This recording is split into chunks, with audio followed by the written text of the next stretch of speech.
In the wake of Japan's nuclear crisis after the devastating quake, the nuclear sector all around the world is being questioned. Is it really a safe energy source? And is there even any real alternative? While answering these questions, countries are also checking on their own local plans.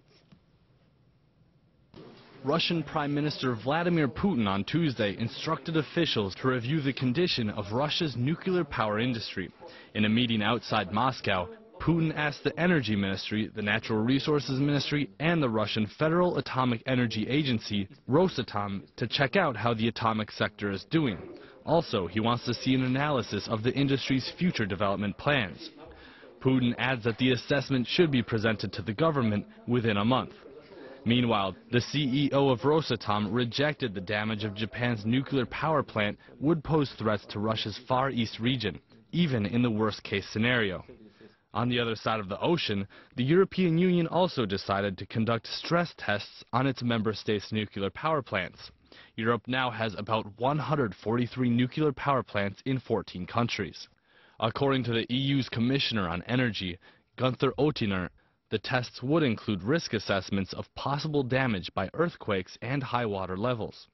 Oettinger says the tests would be concluded by the end of the year and will take place in nuclear plants in neighboring countries including Turkey and Switzerland. Any decision on the early closure of nuclear power plants or the moratorium on the construction of future plants, however, lies with national governments and public opinion in the EU member states. Meanwhile, German Chancellor Angela Merkel announced that 7 nuclear power plants built before 1980 would be disconnected from the power grid. The announcement came after Monday's decision to suspend the life extension plan of the country's nuclear power plants for 3 months.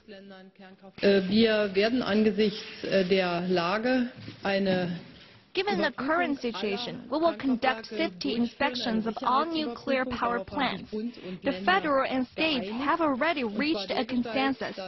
All nuclear power plants which started operating before 1980 will be closed during the suspension, while the other nuclear power plants that operated after 1980 can continue to run during the suspension.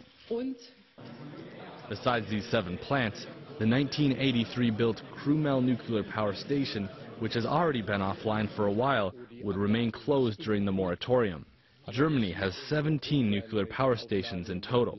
During the next 3 months, only 9 nuclear power plants will continue to run in Germany. About 23% of the country's electricity supplies come from nuclear power. French Prime Minister François Fillon also described the launch of an audit on French nuclear power plants, mainly the oldest ones, to assess the safety of their reactors. France is the world's second largest nuclear energy producer. It has 58 reactors, which provide over 75% of the country's electricity.